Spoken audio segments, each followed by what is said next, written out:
Canadians joined Dutch farmers from the Netherlands.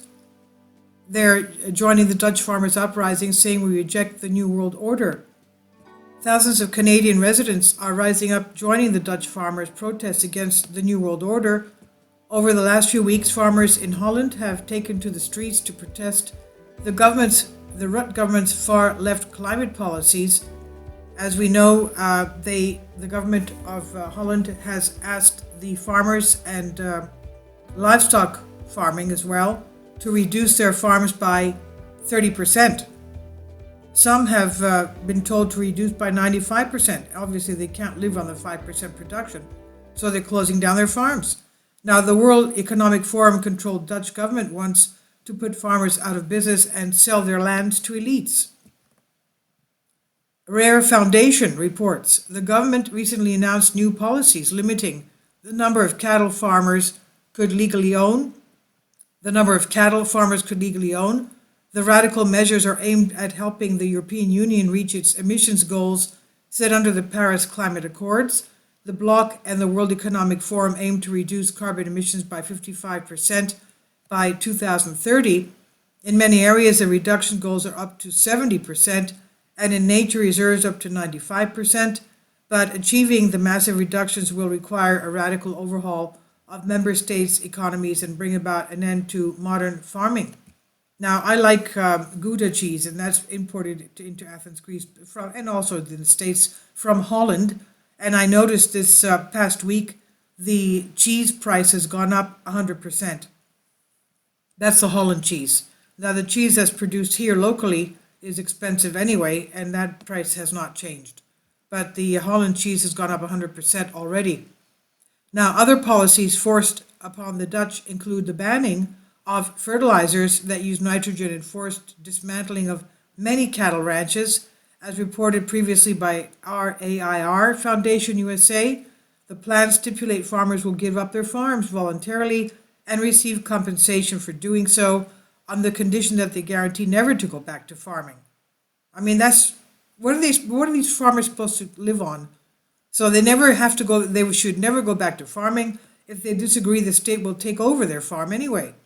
The same scheme is being done in the UK for British farmers, despite having left the EU. So the great expropriation has begun. The Netherlands is one of Europe's largest agricultural exporters, which has made it the target of EU climate change policies. But as reported by Rare, the socialists pushing these outrageous proposals cared much less about the environment than about controlling you. As we know, the products of Holland are supplying Europe with 40% of their food. So where is Europe going to be getting its food from? 40% of Holland's production goes to feeding the European Union. That's astonishing.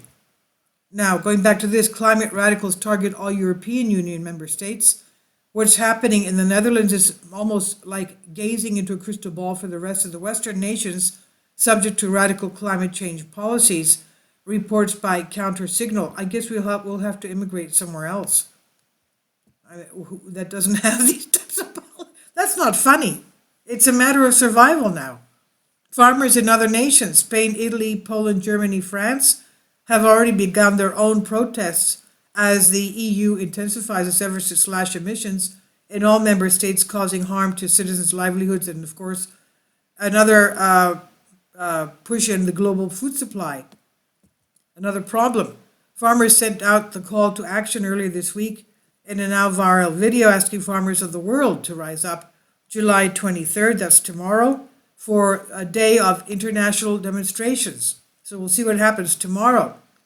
Canada joins forces with Dutch farmers. Canadians announced that they will join in support of their fellow farmers in Europe. Also, many Canadians will be protesting the WEF-controlled Canadian government, the Justin Trudeau government, the government's nitrogen policies, which are poised to destroy Canadian farming and the family farm model. Prime Minister Justin Trudeau's plans target nitrous oxide emissions from fertilizers and seeks to reduce them by 30% from 2020 to 2030. Trudeau's plan to reduce the use of fertilizers to fight climate change is a kind of globalist thinking that will lead to skyrocketing food prices and famine. It's an absurdly short time frame, which is just as unrealistic as its target of reducing Canada's greenhouse emissions to 40% to 45% below the 2005 level by 2030 and net zero by 2050. Meanwhile, agriculture in Canada only contributes 10% of greenhouse gas emissions. Canadians must make drastic changes in their lives to achieve Trudeau's globalist goals, as previously reported. Zero emissions means that citizens would have to completely avoid leaving any so-called carbon footprint. Net zero emissions would mean that humans could have a little bit more leeway. They could take public transportation and wear factory-made clothing perhaps, but the emissions would have to be offset by some way, say like planting a tree, reminiscent of Al Gore's carbon credits. Church Militant reports the policy being pushed by Canada's zealous Minister of Environment Climate Change, Stephen Guilbeault, is a voluntary measure, but Conservative Albertan MP John Barlow predicts farmers will not have a choice. Barlow says Guilbeault has been very public over the years on his animosity towards traditional agriculture and the family farm model. The plan is also a perfect storm for food shortages. A grain farmer in Ontario says cutting fertilizer means you're looking at cutting food supply. Protest planned for Saturday, July 23rd across Canada, that's tomorrow. Convoys using the hashtag #WeMoveAsOne will happen across Canadian towns and cities tomorrow, July 23rd. And as of now, there will be rallies in Edmonton, Grande Prairie, Calgary, North Battleford, Winnipeg, Regina, Ottawa, Toronto, and Montreal.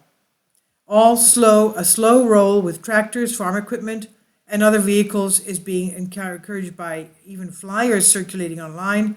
Also bring a flag from the Netherlands upside down as per request from the Dutch, the poster said. Now, Jerome O'Sullivan, founder of Freedom Fighters Canada, one of the organizers of the upcoming rally, is urging, quote, more major cities to come, get out and support the Dutch, end quote. In an interview with Western Standard, O'Sullivan explained his organization's reasons for standing up against the WF globalist climate policies means to harm countries and their citizens. Goodbye meat, say hello to bugs. The WF has long complained that humans need to switch to eating bugs to fight climate change.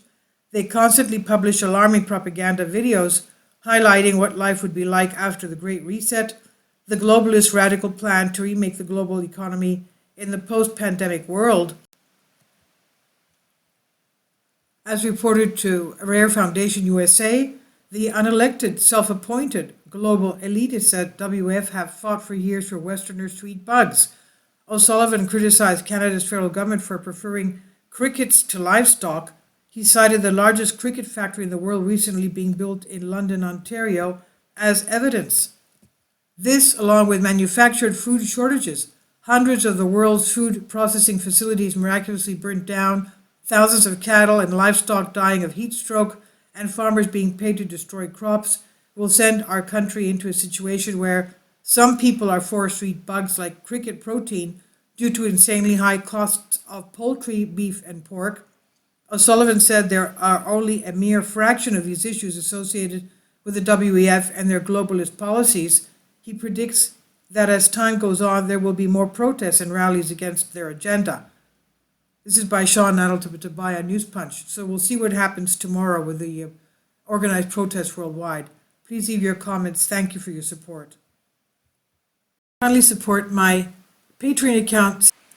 The daily posts are 5 videos daily, and they are totally different from what I have on my YouTube channel. Thank you so much for your support and that you find all my content so interesting. You'll find the Patreon account details in the description box below.